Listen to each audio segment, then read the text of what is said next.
반갑습니다. 오늘 여러분과 함께 나눌 말씀의 제목이 이 누룩과 와인을 버리고 주를 따르라 이렇게 되어 있습니다. 먼저 그 제목 속에 누룩이 나와 있죠? 참고적으로 여러분, 누룩은 영어로 leaven입니다. 근데 이 누룩이라는 건 이 빠르게 퍼져나가는, 빠르게 확산되는 그런 영향력을 속성으로 하는 물질이죠. 성경에서는 어떤 부패나 죄를 상징합니다. 이 빵 반죽에다가 조금만 넣어도 전체를 부풀게 하는, 전체를 뜨게 하는, 전체를 발효시키는 게 이 누룩의 특성이죠. 아주 적은 양만 넣어도 뜬다 그 말이죠. 근데 아주 작은 악의 요소가 이 전체 공동체나 개인을 오염시킬 수 있다는 걸 보여주는 그런 물질입니다. 예를 들어 마태복음 16장 6절에서 예수님이 주신 명령의 말씀이 하나 있죠. 거기 바리새파 사람들과 사두개파 사람들의 누룩을 주의하고 조심하라. 예수님께서는 이 누룩을 여기 나온 바리새파 사람들과 사두개파 사람들의 어떤 잘못된 가르침, 그들의 위선에다가 비유를 하셨어요. 겉으로는 거룩해 보이지만 속은 부패한 그런 종교적 형식주의를 경계하신 거죠.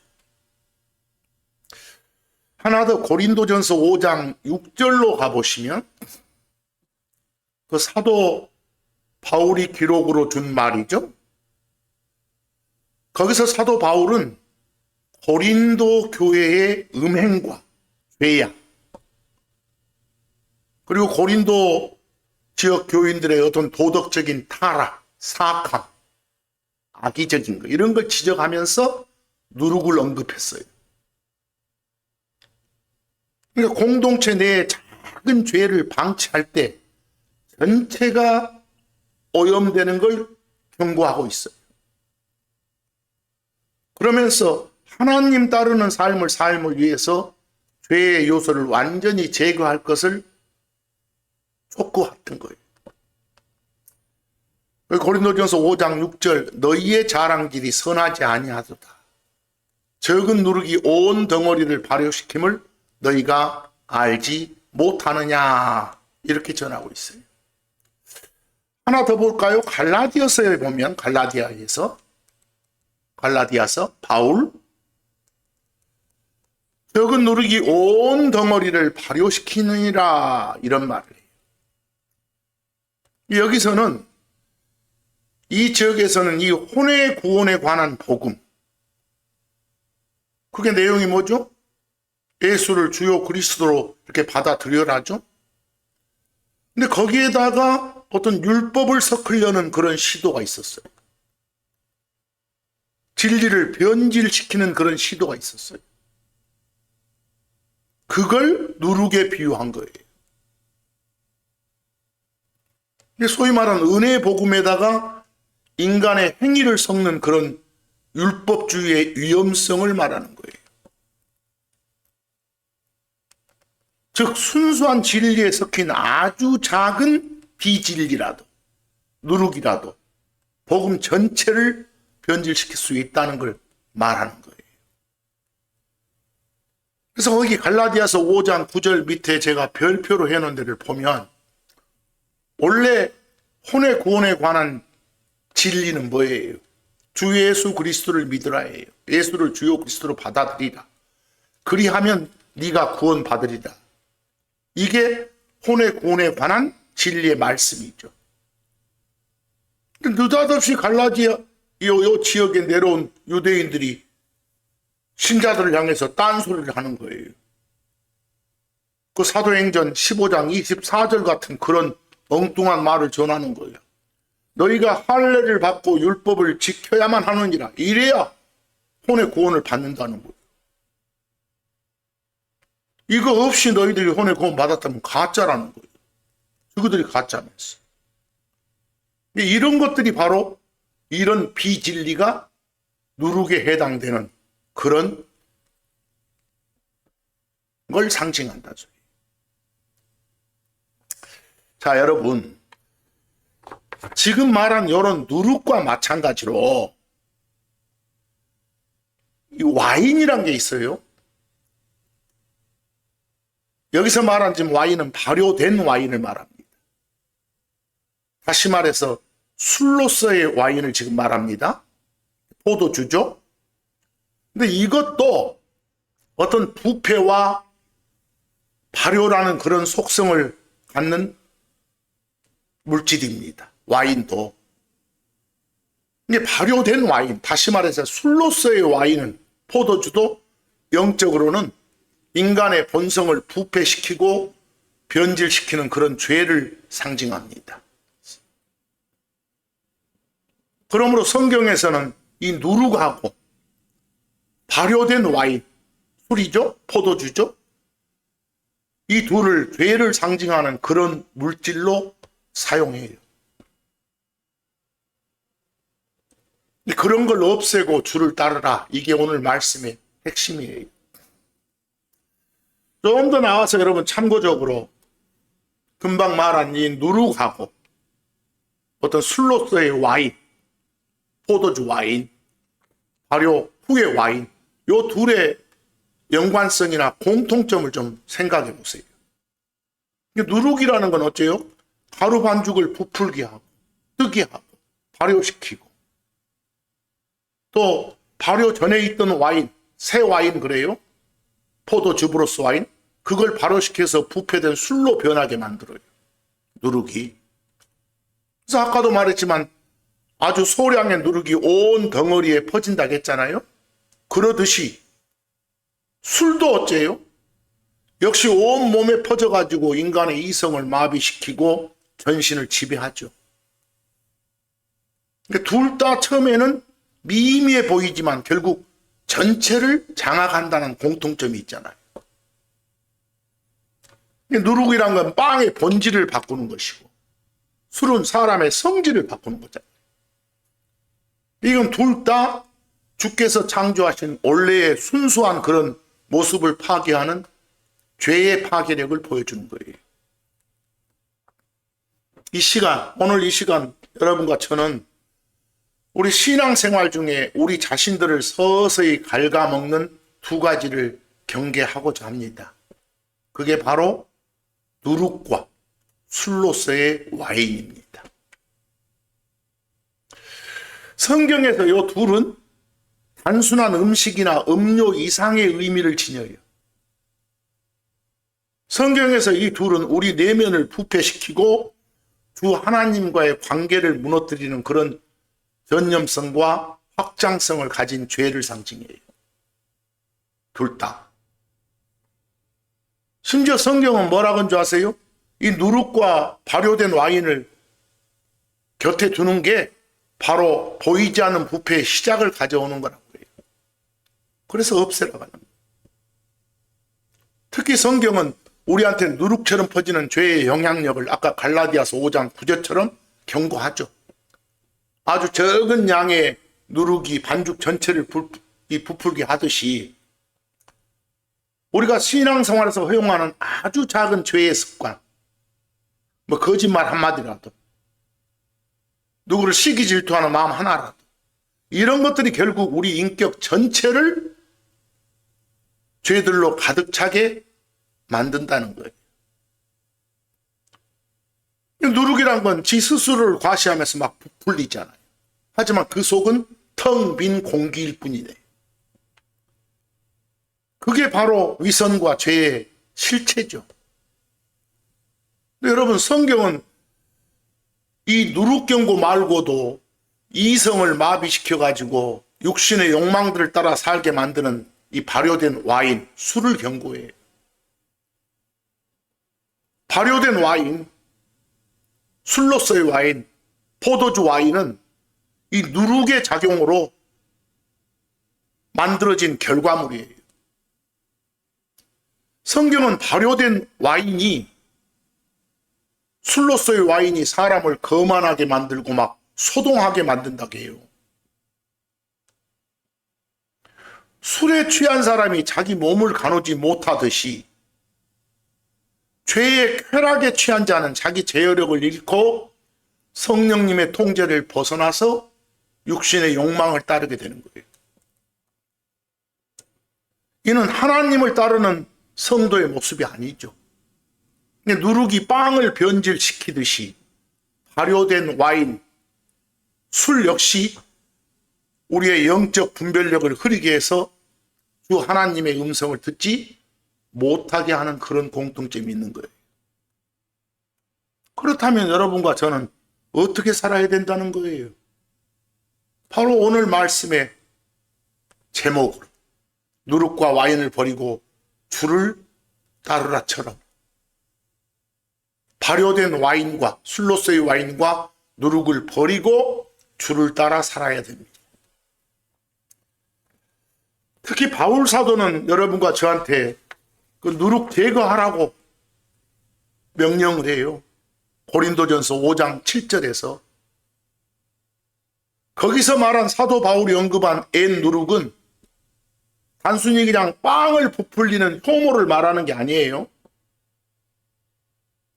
그리스도를 믿기 전부터 또는 믿고 난 구원받은 이후에도 여전히 버리지 못한 어떤 세상적인 악습과 부도덕을 누룩이라고 하는 거예요. 바울 명령처럼 누룩을 제거하는 것은 단순히 잘못을 고치는 수준을 넘어서 우리 안에 계신 주의 거룩함을 온전히 회복하는 그런 과정인 거예요. 그런 취지로 엔 누룩을 제거하라 이런 명령을 전하는 거예요. 여러분, 우리들 마음속에 여전히 남아있는 그런 사악함의 누룩은 뭘까요? 또한 우리를 취하게 해가지고 하나님으로부터 멀어지게 하는 우리들 마음속에 여전히 남아있는 그런 와인, 발효 후의 와인, 술로서의 와인은 뭘까요? 그래서 둘 다 죄를 상징하는 그런 물질인데 혼의 구원을 받았음에도 불구하고 우리를 괴롭히는 누룩에 해당되는 거 한번 예를 한번 들어 생각해 보세요.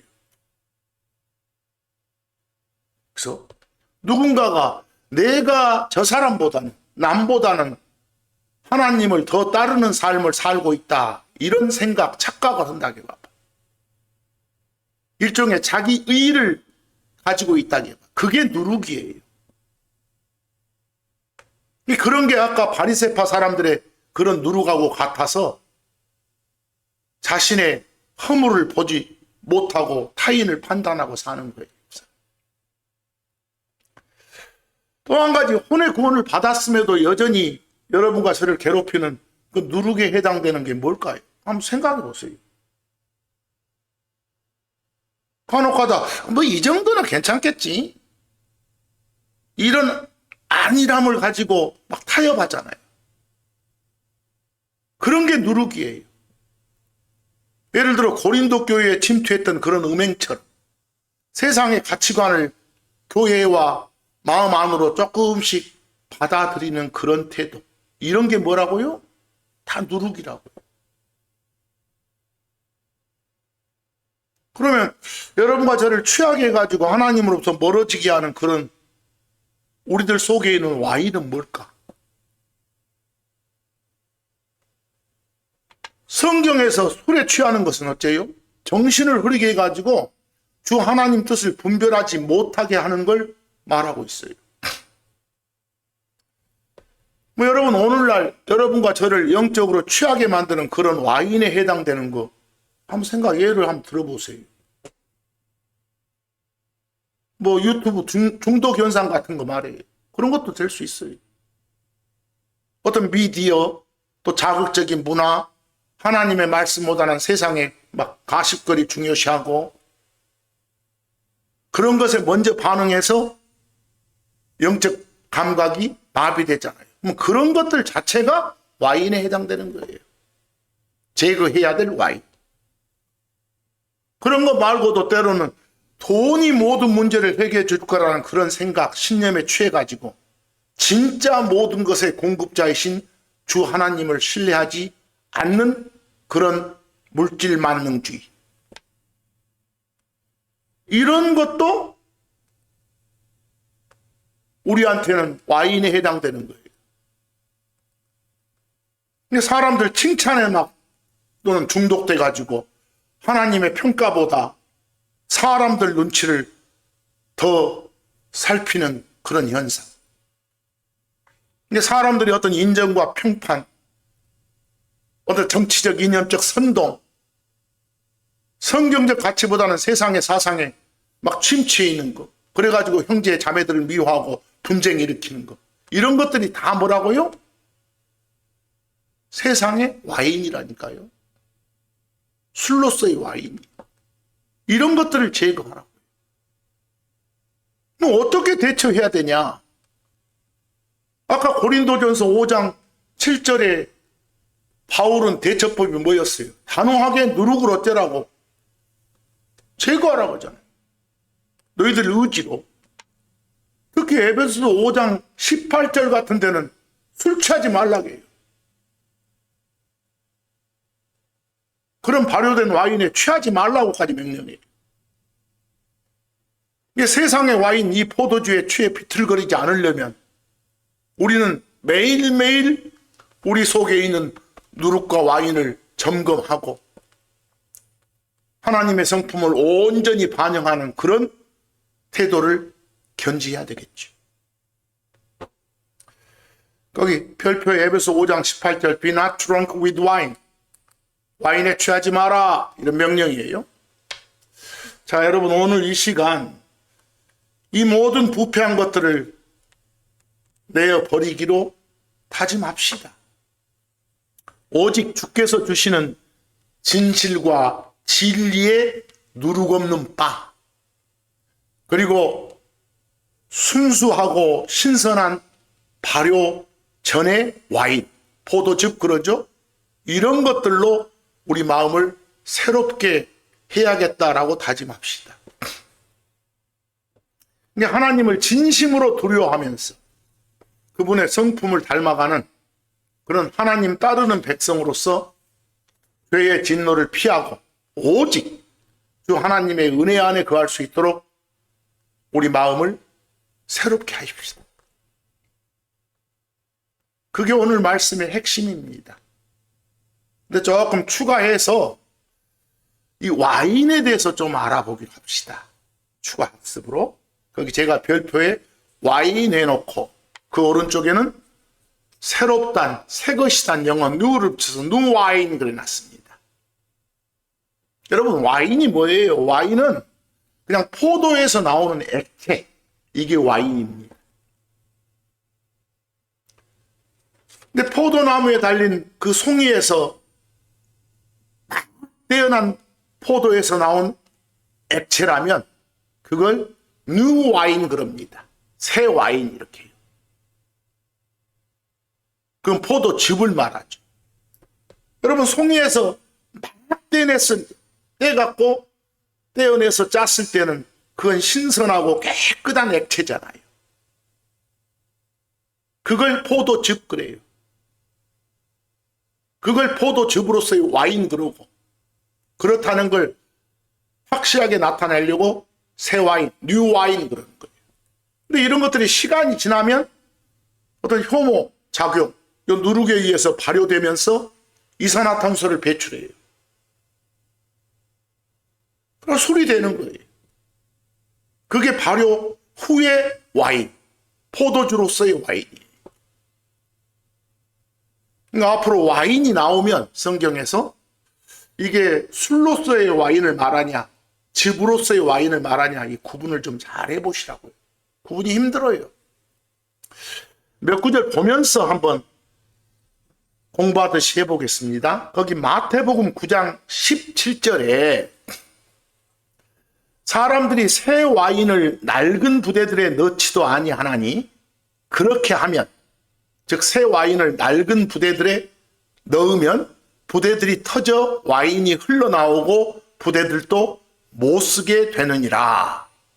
오히려 그들은 새 와인은 새 부대들에 넣나니 그리하면 둘 다 보존되느니라. 와인도 보존되고 부대도 찢기지 않고 보존되느니라, 이 말입니다.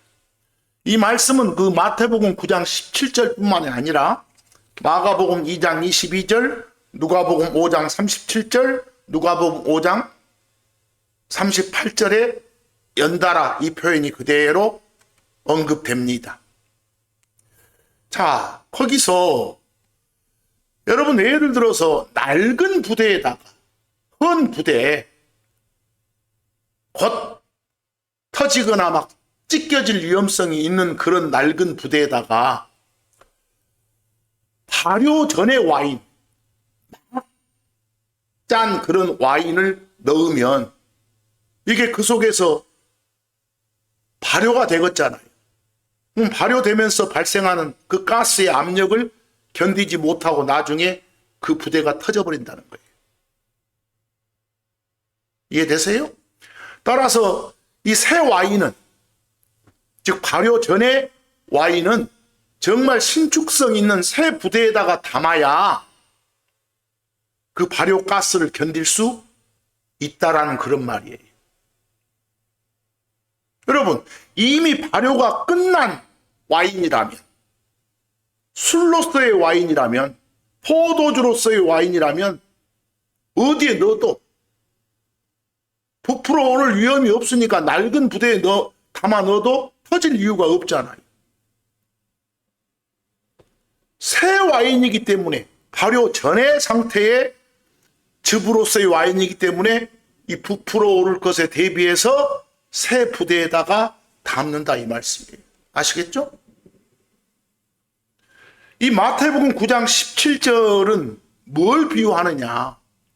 여러분, 새 와인, 발효 전에 포도즙으로서의 와인은 이 과정에서 팽창하는 힘이 아주 강하다니까요.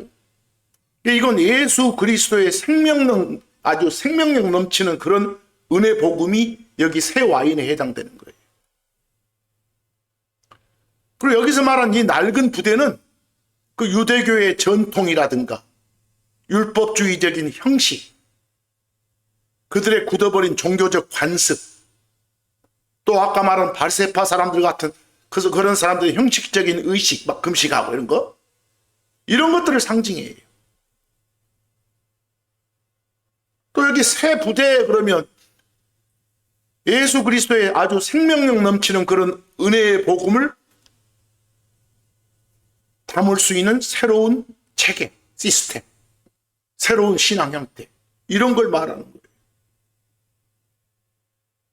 근데 새 와인이 발효될 때 가스가 발생하는 것처럼 하나님의 말씀인 이 은혜 복음은 강력한 생명력을 가지고 있어요. 그러니까 신축성 없는 그런 낡은 부대, 다시 말해서 전통적인 어떤 유대교의 법도 이런 데다가 그걸 강제로 담으려면 결국 부대가 터져 와인도 쏟아지고 부대도 버리게 된다 소리예요. 그래서 예수님께서는 어째요? 새 와인은 새 부대에 넣어야 둘 다 보존되느니라 이렇게 하시잖아요. 이 말은 뭐예요? 하나님의 복음이 유대교의 한 부분을 수선하는 도구가 아니라 우리 전체를 새롭게 변화시키는 거란 걸 강조하는 거예요. 이 마태복음 9장 17절의 핵심 취지는 새로운 시대의 은혜는, 복음은 과거의 낡은 형식에 얽매일 수 없다, 이 말이에요. 아시겠죠? 그런 취지예요. 좀 더 추가해서 거기 제가 별표에 와인하고 스트롱 드링크하고 써놨어요. 거기다 해놓은 와인은 발효 후의 와인, 술로서의 와인, 포도주를 말합니다. 그리고 스트롱 드링크 할 때 스트롱은 아주 강하다, 독하다 이 말이고, 드링크는 음료를 말해요. 음료수를. 그래서 보통 스트롱 드링크는 독한 음료, 보통 독주 그럽니다.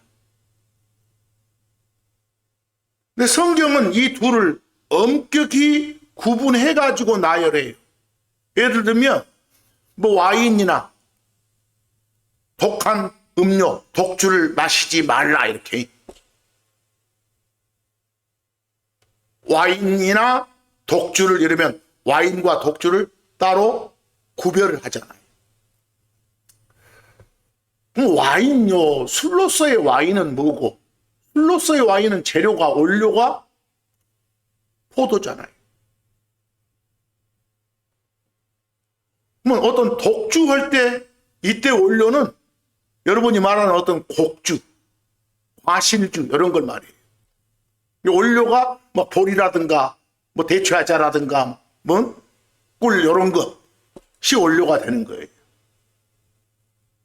둘을 나누는 기준이 어떤 원료라든가 어떤 취하게 만드는 속도, 강도 이것에 따라 나뉘는 거예요. 하나님께서는 이 둘 중에서 이 독주, 독한 음료를 더 엄중하게 경고하세요. 성경 보면 술 마시면 안 되겠죠? 유독 독주에 대해서 경고를 한다니까요. 그러니까 이 독주는 대개 인위적인 조작이나 아주 고농도의 발효를 통해서 정신을 마비시키게 하는 거예요. 좀 이따 보겠지만 잠언 23장 31절에 가면 아예 술은 쳐다보지도 말라고 이렇게 경고를 해요. 거기서 술은 쳐다보지도 마라. 그래서 오늘 이 시간 말한 이 누룩하고 발효 후의 와인, 술로서의 와인은 제거하라는 명령이 주어지는 거라. 둘 다 부패 및 죄를 상징하는 그런 물질로 성경에서는 쓰입니다. 여러분 좀 한 가지 우리가 이왕 나왔으니까 참고적으로 생각해 볼 거예요. 여러분 가나 혼인잔치 들으셨죠? 그 요한복음 2장에 나오잖아요. 거기에 와인이 등장하잖아요. 그 가나 혼인잔치에 그 등장하는 와인은 예수님이 그 만들어주신 그 와인은 과연 사람들을 인사불성으로 만드는 술로서의 와인이었을까요? 그 요한복음 2장에 기록된 그 가나의 혼인잔치는 예수님이 행하신 첫 번째 기적이에요. 첫 번째 표적이에요. 뭐 하려고 기적을 행하세요? 표적을 행하세요? 그걸 통해서 자신이 인간이 아니라는 점, 바로 하나님이란 걸 밝히고자 하는 것들이에요. 예수님이 일으키신 기적의 원취지는. 여러분 갈릴리에서 열린 혼인잔치에서 예수님과 제자들이 초대를 받았잖아요. 근데 잔치 도중에 와인이 떨어지는 곤란한 상황이 발생하자 예수님께서는 물을 와인으로 바꾸시는 기적을 행하신 거예요. 그 기쁜 잔치에서. 잔치의 기쁨이 끊길 위기, 포도즙이 바닥날 그런 상황에서 이 유대인들의 정결예법, 율법이죠. 그걸 따라 놓인 6개의 돌 항아리가 있었어요. 그 6개 항아리에 물을 채우러 가잖아요. 그리고 난 다음에 그 항아리에 채워진 그 액체를 떠서 그 잔치를 주관하는 사람한테 갖다 주라고 말씀하시잖아요. 한번 읽어보세요. 그런데 놀라운 결과가 뭐예요? 물이 최상급의 와인, 최상급의 포도즙으로 변했다는 거. 이 기적은 단순히 물의 분자 구조를 바꾼 사건이 아니에요. 하나님의 엄청난 능력이 가시적으로 드러난 그런 사건이죠. 이 기적은 단순히 어떤 결핍을 채우는 걸 넘어서 예수님이 바로 뭐다? 하나님이시다. 이걸 드러낸 거예요. 근데 그 요한복음 2장 내용에 보면 돌 항아리 나오잖아요. 돌 항아리. 그건 유대인의 어떤 정결예법, 율법을 상징하는 거예요. 돌 항아리가. 그 돌 항아리는 율법에 따른 어떤 씻는 의식을 위한 거예요. 그것이. 그래서 있는 거예요. 그건 인간의 행위나 율법으로는 결코 완전한 기쁨에 이를 수 없다는 걸 보여주려고 그런 거예요. 여러분, 율법은 겉을 씻어낼 뿐 사람의 내면을 변화시킬 수는 없어. 그런데 기적의 결과물인 무엇은? 포도즙, 요 새 와인. 이건 예수님이 주시는 어떤 생명과 기쁨을 상징해요. 그것이 그러니까 결국 율법의 물이 생명과 기쁨의 포도즙으로 바뀐 것은 옛 언약이 가고 새 언약의 시대가 왔음을 선포하는 거예요. 그 자체가. 사람들은 보통 뭐라고 합니까? 아니, 여러분 구절 보고 예수님도 술 만드셨지 않냐? 하지만 여러분 생각해 보세요. 창조주 하나님께서 굳이 부패 과정, 발효를 거친 결과물을 만들었겠어요? 그분이 물을 즉각적으로 최상의 생명력을 가진 포도즙으로 바꿨다 해야 논리가 맞지. 그 내용 중에 보면 요한복음 2장 10절 같은 내용이 나와요. 각 사람이 다 처음에 좋은 와인을 내어놓고 사람들이 충분히 마신 뒤에 그때는 더 나쁜 것, 덜 좋은 것을 내거늘 그대는 지금까지 좋은 와인을 남겨두었도다. 이렇게. 요 구절들 보면서 그 구절들 속에 충분히 마신 뒤에 할 때 그 영어 좀 보세요. 충분히라고 번역된 영어가 well 그랬고 마셨다 할 때 drunk 나오죠. 근데 사람들은 이 well drunk만 보면 완전 만취됐다로 받아들여. 흡족하게 마셨다 이런 말인데 여기서 well drunk는 만취가 아니라 흡족한 마심이에요. 그래서 그 가나 잔치의 풍경이 훨씬 더 밝고 건전해지는 그런 잔치로 다가오는 것이요. 그렇게 번역해요. 무조건 드렁크만 봤다고 하면 술에 취하고 비틀거리는 상태를 떠올리는 그런 요즘 사람들의 고정관념을 없애줘야 돼요. 여기서 well drunk는 술에 의한 만취가 아니라 흡족하게 마신 상태를 말하니까. 여기서 일반적으로는 이렇게 보통 사람이라면 흡족하게 마신 뒤에는 좀 질이 좀 떨어진 어떤 즙이라도 와인이라도 이렇게 내놓는 법인데 그렇지 않았구나. 지금 이런 소리예요. 여기서 사람들이 정신을 잃을 정도로 취했단 말이 아니에요. 아무리 달콤하고 맛있는 포도즙이라도 서너 잔 연거푸 마시면 배 부르고 그냥 단맛이 가득 차면 혀의 감각도 자연스럽게 둔해지지. 그때는 좀 질이 떨어지더라도 개의치 않는다는 게 인간의 생리라고 지금 전통적인 해석들은 말하죠.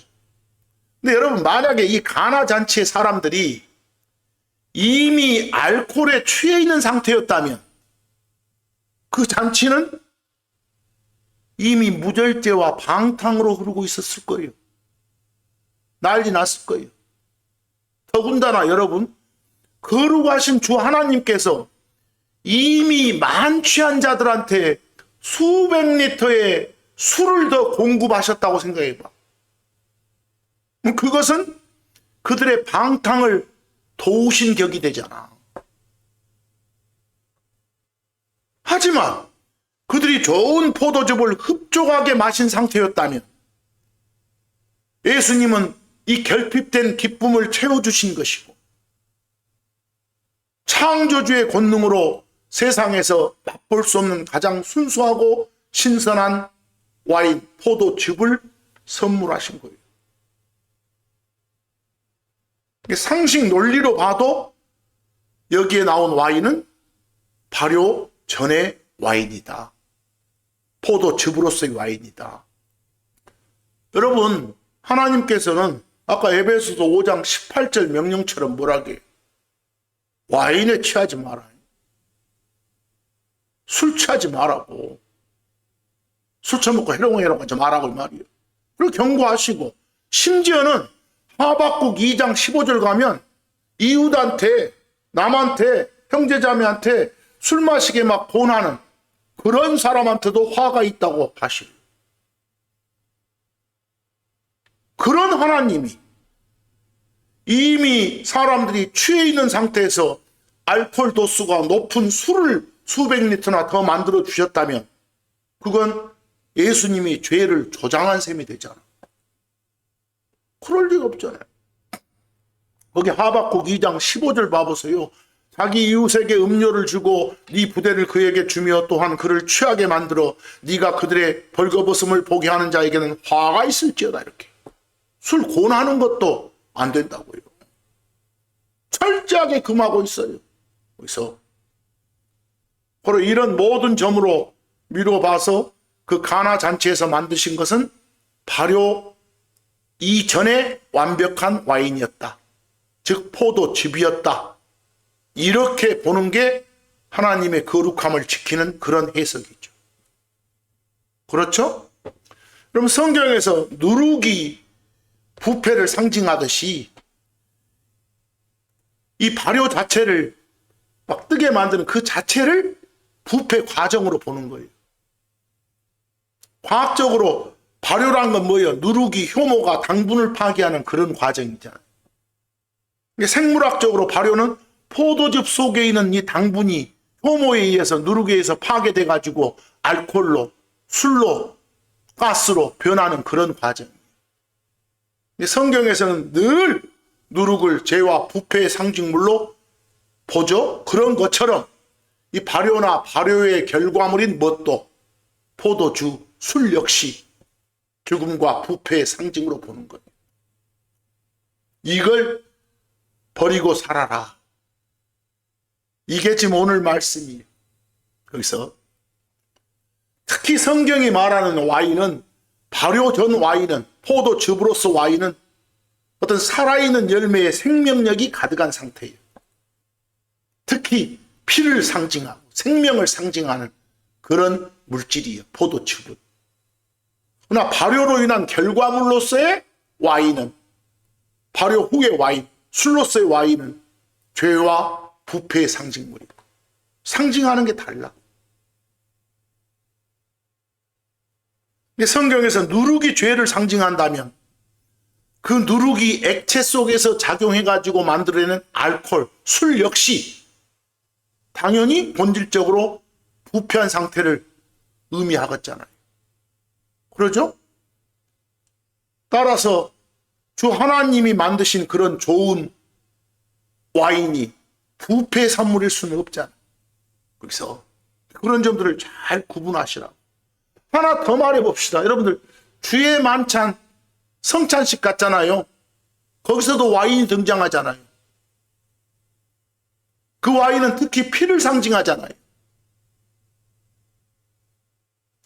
그럼 당연히 그 와인은 발효 전의 와인, 포도즙으로서 와인이겠죠. 술 내놓으면 안 되겠죠. 거기서 그 발효 전의 와인을 마심으로써 그분의 거룩함에 참여하는 거니까. 그게 어떤 새 언약의 피를 상징하는 것이니까. 예수님께서는 그 마태복음 26장 같은 데 보면 어째요? 와인잔 들고, 즉 포도즙 가지고 이것은 죄들의 사면을 위해서 많은 사람들을 위해 흘린 내 피니라고 하잖아요. 피를 상징한다고. 거기서 포도즙은 당연히 우리 죄를 대신해서 흘리신 예수님의 죄 없는 피를 상징하고 그 덕분에 우리가 얻게 된 생명을 의미하는 거예요. 피와 생명. 발효 전의 와인은 피와 생명의 상징물이다. 발효 후의 와인, 술로서의 와인은 부패와 죄의 상징물이다. 구분 잘 해주세요. 그래서 주의 만찬식 때 사용되는 그 와인은 발효되지 않은 걸 중요시해야 된다는 거예요. 발효는 성경에서 어떤 부패를 상징하니까 결국 흠없고 죄 없는 점 없는 어린 양의 피를 기념하기 위해서는 부패하지 않는 순수한 포도즙을 사용하는 것이 당연히 하나님 뜻을 따르는 그런 예배의 핵심이 되겠지. 구분 잘 하시라고. 그냥 세상의 어떤 전통으로 가지 마시고. 결국은 등식으로 보면 발효 이퀄 부패다. 부패 이퀄 죄다. 발효 후의 와인, 술로서의 와인은 죄 상징하는 그런 물질이 맞다. 이렇게. 오늘 봤던 말씀 중에서 정말 핵심에 해당되는 구절이 아까 에베소서 5장 18절이 있었어요. 가짜 지배를 거부하고 진짜 지배를 받으라, 이런 뜻에 아까 술 취하지 마라 이 말이 있었죠. 그걸 좀 더 구체적으로 에베소 5장 18절을 거기에 적어놨어요. 와인에 취하지 말라. 그것 안에는, 그 술로서의 와인 안에는 과도함이 있느니라. 오히려 성령님께 점유되라. 성령님의 지배를 받으라. 지금 이 말씀이 에베소 5장 18절이에요. 근데 이 말씀은 주 하나님 따르는 우리 성도들의 삶에 있어서 주도권이 누구에게 있어야 되는지를 명확히 보여주고 있어요. 주도권이. 이 말씀 끝에, 18절 말씀 끝에 성령님께 점유되라. 성령님의 지배를 받으라. 요 명령은 거기에 사용된 영어가 field, 수동태가 나와. 받는 거예요. 내가 주도하는 게 아니라 성령님께서 나를 주관하시는 거예요. 나를 점유하시는 거예요. 나를 지배하시는 거예요. 그러면 내 입장에서는 지배받는 거예요. 그래서 근데 이 말을 왜 와인하고 술하고 성령님을 지금 대비시키고 있을까요? 그 둘의 공통점과 차이점이 뭘까? 왜 둘을 대비시킬까? 바울이 이 둘을 대비시킨 이유는 술에 취하는 것하고 성령님께 지배당하는 것 둘 다 외부의 힘에 의해서 지배당한다는 공통점이 있어. 둘 다. 여러분, 술에 취하면 어째? 알코올이라는 외부 물질이 뇌를 장악하고 점유하고 지배하잖아요. 그러면 내 평소 성격이 아니라 술의 성질이 나를 끌고 가잖아. 술이 나를 지배하잖아. 그러다 보니까 용기 없던 놈이 막 만용을 부리거나 평소 보거나 막 과하게 행동하기도 하잖아. 사람들이 왜 술에 취해요? 어떤 현실의 고통을 잊거나 가짜 용기를 얻기 위해서인 거예요. 하지만 술에 취한다는 것은 내 주도권을 부패한 물질한테 넘겨주는 행동이요. 다시 말해 부패가 나를 지배하게 만드는 거예요. 부패가. 여러분과 저는 여전히 처리받지 못한 죄의 몸을 입고 살아. 그렇죠? 우리 안에는 이 육신의 둑들이 사실은 가득해. 그런데 여기다가 외부의 누룩까지, 발효된 술까지 더해진다면 그 결과는 비참하겠죠. 하나님께서는 우리가 그런 비천한 물질에 지배받는 거 원치 않으시오. 그건 성도의 품격을 스스로 짓밟는 것에 해당되니까. 하지만 여러분, 성령님께 지배당하면 성령님께서 내 생각과 감정을 장악하시면 내 본성, 죄의 본성이, 누룩이 나를 이끄는 게 아니라 성령님의 선한 성품이 나를 지배하시오. 끌고 가시오. 술이 끌고 가는 거, 성령님이 끌고 가는 거, 이게 결정적인 차이예요. 어떤 차이가 있어? 술은 나를 그냥 과도함으로, 익세스라고 나왔죠? 과도함으로 끌고 가지만, 지나침으로 끌고 가지만, 성령님은 나를 하나님의 성품으로 끌고 가시는 거예요. 근데 술 취하는 것하고 성령님께 지배당하는 것은 둘 다 외부 힘에 사로잡히는 거지만 그 방향은 정반대죠. 술 취하는 것은 나를 비인격적인 그런 물질의 노예로 만들지만 종으로 만들지만 성령님의 지배를 나를 인격적인 하나님의 파트너로 만듭니다. 차이가 있죠. 에베소서 5장 18절의 강조점은 뒷부분에 있는 거예요. 성령님의 지배를 받으라. 성령님께 점유되라. 술에 취하면 술이 그 사람을 끌고 가듯이 지배하듯이 성령님의 지배를 받으면 성령님께서 그 사람을 끌고 가는 거니까 이게 주도권 교체를 말하죠. 여러분, 진짜 지배를 갈망하시고 사셔야 돼. 술 취함의 지배가 아니라 성령님의 지배를 갈망하고 사셔야 돼. 거기 에베소서 5장 18절에 그 익세스란 구절도 있었잖아요. 좀 지나치다, 과도하다 이 말이에요. 통제, 불능의 상태다. 술 취하면 그런 과도함이 나오잖아요. 여러분, 술 취한 사람이 술 기운으로 살아가듯이 우리는 어찌해야 된다고? 성령님의 기운으로 살아가야 된다니까. 성령님의 지배를 받으면서 술 취한 사람의 걸음걸이가 바뀌듯이 성령님께 지배받는 성도는 그 삶의 궤적과 언어가 다 바뀌는 거예요. 그 지배를 받으니까. 에베소서 5장 18절에 결론이 뭐겠어요? 무엇이 너를 움직이게끔 해야 되느냐? 지금 이거예요. 그에 대한 답이에요. 이 발효돼서 부패한 와인, 술이 너의 뇌를 흔들게 하지 말고 영원히 신선하고 거룩하신 성령님께서 네 인격을 주관하게 하라. 이런 강력한 공고예요. 성령님께 주도권을 내어드리는 삶을 살아라. 그거야말로 우리가 입고 있는 이 죄의 몸을, 이 누룩을 이길 수 있는 그런 유일한 길이란 점을 생각하셔야 돼요. 여기서 여러분들은 자기 삶을 어디다 내주는가 생각해봐. 절대 나는 부패한 세상의 힘에 내 자신을 내주지 않겠다. 그건 일시적인 즐거움은 줄 수 있지만 끝은 하나님의 진노예요. 대신에 창조주 하나님께서 가나 그런 잔치에서 만드신 그 신선하고 생명력 넘치는 좋은 와인처럼 우리 마음을 성령님의 새 와인으로 포도즙으로 가득 채우고 삽시다. 그렇게 살아야 돼.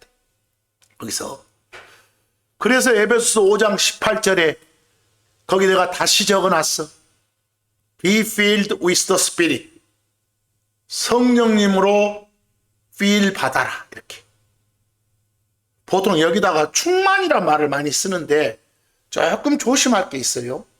여러분, 제가 별표에 그 feel이란 영어를 써놨죠. 이건 그냥 채우다라는 뜻도 있지만 점유하다, 차지하다, 지배하다, 점령하다 뜻도 있어. 에베소서 5장 18절에는 그냥 채우다보다는 점유하다, 점령하다, 차지하다, 지배하다 이런 뜻이요. 여기서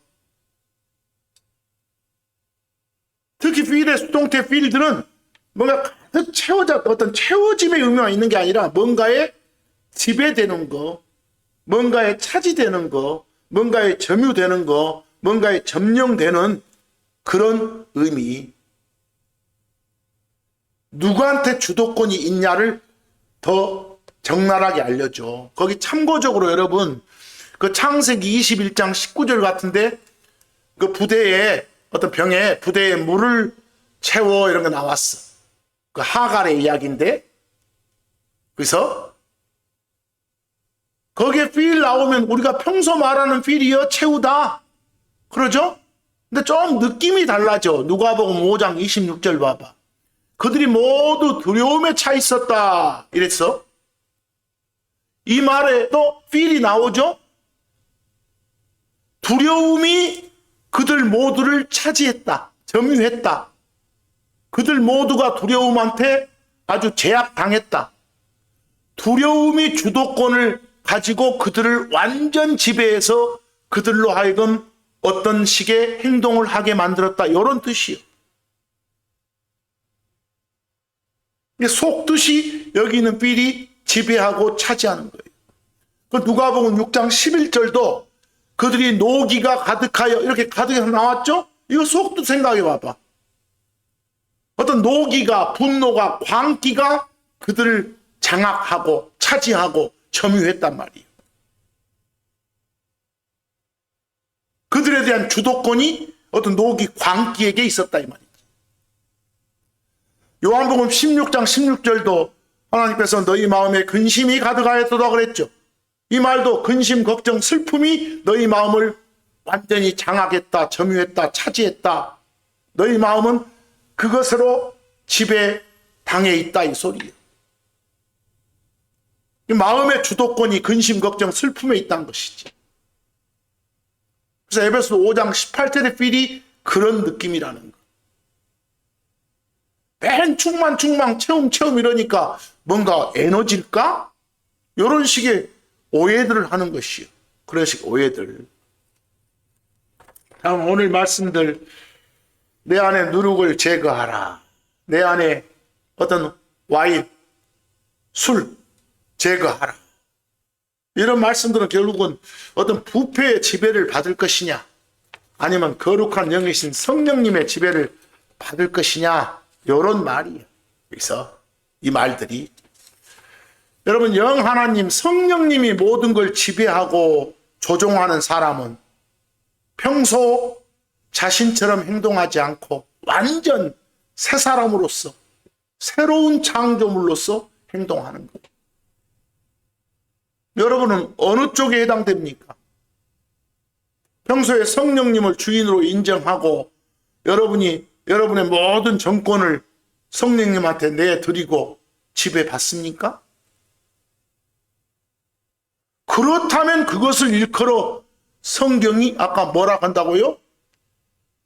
성령님께 지배받는 거라고.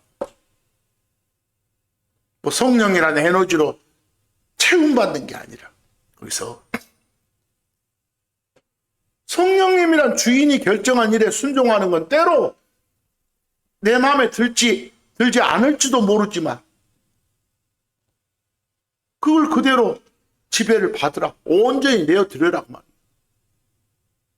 하나님께서는 여러분과 제가 그런 삶을 살도록 도와주시오.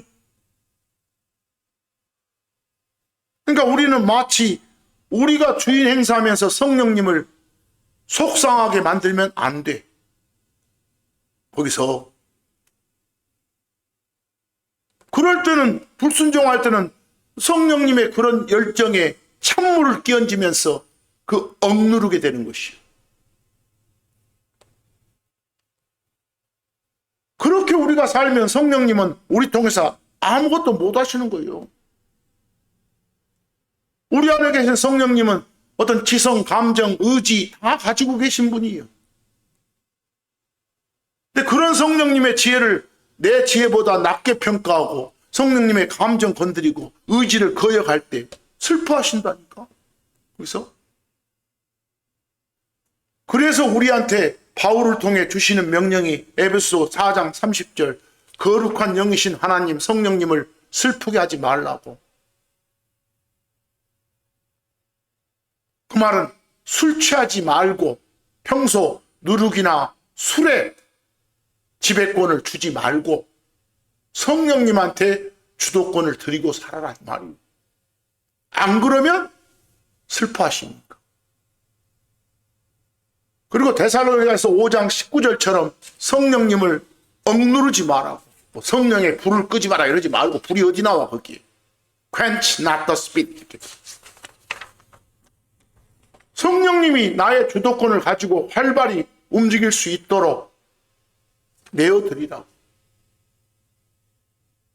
하나님 말씀 뭔지 알겠는데요, 그래도 내 생각으로 이렇다 이 말 생각하지 마라고. 그래서 대부분의 신자는 지가 주인 노릇해. 자기 안에 계신 성령님의 의지를 싹 무시하고 눌러버린다. 그러지 마라고. 이게 성령님을 억누르지 마라. 지금 이랬어.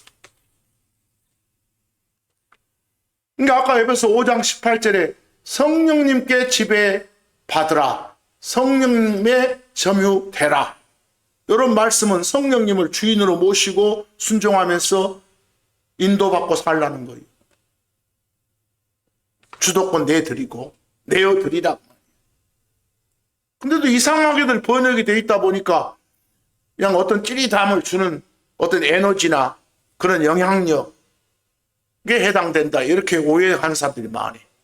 그러다 보면 어떤 방법을 내가 써야 잘 이용할 수 있지? 맨 이따위 생각을 하겠지. 그래서 우리 사람은 우리 자신의 감정도 의지도 제대로 통제할 수 없는 거예요. 그런데 그런 사람이 하나님 다스릴 수 있겠어? 하나님이 사람 다스리고 내 주인 되시는 게 합당하지 않겠어요? 그래서 주시는 명령이 뭐예요? 갈라디아서 5장 16절처럼 성령님 안에서 걸으라. 말씀대로 살아라 그 말이에요. 그러면 너희가 육신의 욕망을 이루지 아니하리라. 이렇게 돼 있어. 결국 오늘 말씀의 핵심 취지는 주를 따르라요. 성령님 안에서 걸으라요. 대신 성결 조건이 뭐예요? 누룩과 와인을 버리고 없애고.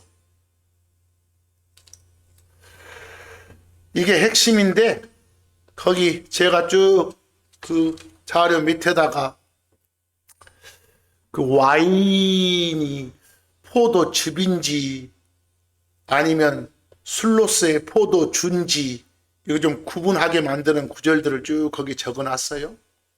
여러 구절들을 거기 한번 읽어보시면서 구분을 좀 해보시길 바라요. 거기 이사야서 65장 8절에 그 나오는 와인은 누가 붙어서 이건 포도즙이겠다 금방 알겠잖아요. 그렇죠?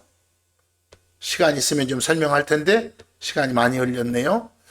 그 다음 잠언 3장 10절에도 그 새 와인 이렇게 뉴 와인 그랬으니까 즙이란 거 알겠잖아요. 이때는 편해요. 그 시편 104편 15절 거기도 보면 와인 나왔는데 사람의 마음을 기쁘게 만들어준다. 얼굴을 빛나게 만들어준다. 뭐 이런 말로 나온 걸로 봐서 포도즙으로 봐야 되겠다. 기쁨의 상징물이 아까 즙이었으니까. 그 다음 출애굽기 29장 40절 가보면 어떤 하나님 제단에 바치는 헌물 말하죠. 음료 헌물로 4분의 1흰에 흰 하면 보통 지금으로 말하면 한 그 물병 큰 거 1리터짜리 큰 병 한 대여섯 개 분량 정도 돼요. 그 와인을 드릴지니라. 그래서 뭐 하나님께 드리는 와인이니까 어떤 부패 죄의 상징물이 아니라 그냥 포도즙으로 보는 게 더 합당하겠다. 이렇게 와인의 정체를 문맥으로 보면서 좀 판단해 보시라고. 뭐 거기까지는 확실하게 포도즙으로 보는 게 좋겠죠? 이게 문맥상 즙이 아니라 취하게 만드는 술로 보는 게 더 합당한 구절들이 그 잠언 22장 31절 32절이에요. 아까 그 32절 보면 마지막에는 막 뱀같이 물고 독사같이 쏘느니라 안 좋죠? 이건 술이겠다. 과도함이 있는 와인이니까. 그리고 창세기 9장 21절 그가 노아가 와인을 마시고 취하여 그때는 제대로 취한다고 번역해 줘야 돼. 벌거벗은 채 있었더라 이렇게 나올 때. 술 취하고 해롱해롱 상태니까 이건 술로서의 와인이겠다. 그 다음 잠언 20장 1절도 저 뒤에 독한 음료 독주랑 같이 쓰이는 걸로 봐서 술로서의 와인이겠다. 하박국 2장 5절도 교만한다.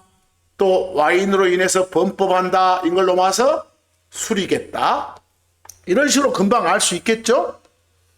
근데 한 가지 마지막으로 그 디모데전서 5장 23절 참 이런 경우는 왔다 갔다 저 같은 경우도 확신을 못 가지고 왔다 갔다 했던 경우들이 많아요. 그 디모데한테 바울이 뭐라고 해준가 보세요. 너의 위장과 너의 빈번한 질환들을 위해 위장병이 있던갑지 바울 디모데가 더 이상 물만 마시지 말고 소량의 와인을 사용하라 그랬어요. 근데 거기서 영어로 소량의 와인 할 때 소량, 적은 양, 어리를 보이죠? 그거 밑줄 한번 꺼보세요. 거기서 이게 없다면 그냥 와인을 신선한 포도즙으로 봐가지고 그 신선한 걸 포도즙을 좀 많이 마셔라. 뭐 이렇게도 볼 것 같아. 근데 어리를 소량만 마셔라 이런 걸로 봐서 어떤 아주 기쁨의 상징물인 그런 좋은 즙은 아닌 것 같아. 그냥 술로 봐도 좋을 것 같아. 그것도 많이 마시면 안 되니까 소량 조금만. 이게 어떤 의학적 상식으로 내가 들어보면 소량의 알코올이 포함된 그 발효된 포도주일 가능성이 많아. 어떤 책자들 보니까 옛날 저 근동 지역의 수질은 물질이 지금처럼 깨끗하지 않았다게, 석회질이 많거나 그 박테리아에 오염된 경우가 흔했다게. 근데 알코올은 술은 어느 정도 살균 작용을 하잖아. 그러니까 물에다가 포도주를 섞어 마시는 거, 이게 물속의 그 유해균을 억제해서 그 수인성 질환을 예방하는 그런 일반적 방법이었다게. 책자들 보니까. 디모데가 알았던 위장장애와 자주 나는 병들에 대해서 히포크라테스 이런 사람도 있죠. 그런 의학 지식서는 포도주가 소화를 돕고 기력을 보충하는 약재로 쓰였다고 기록이 돼 있다게. 나도 그냥 그렇게 읽고 들었어. 여기서 걸어요. 문맥에 보면은 바울이 디모데한테 이제부터는 물만 마시지 말고 소량, 어리를 중요하다겠죠. 그걸 써라. 만약 취기가 전혀 없는 단순한 그 즙이었다면 굳이 어리를 소량이라는 제한을 둘 필요가 없었을 거 아니에요. 그래서 저도 보자면 여기서 그냥 포도즙보다는 뭘로? 포도주로 보는 게 더 합당하겠다라고 생각해. 제 생각이 그래. 혹시 다르게 생각하면 어쩔 수 없고. 아우지간 쭉 한번 그런 구절들은 와인이 나오면 이게 즙으로서의 와인이냐, 발효 전 상태, 이게 발효된 후에 술로서의 와인이냐 잘 판별하시오. 근데 저는 여러 구절을 읽다 보면 잘 판별이 안 돼서 그냥 전부 번역도 와인으로 해놓은 거예요.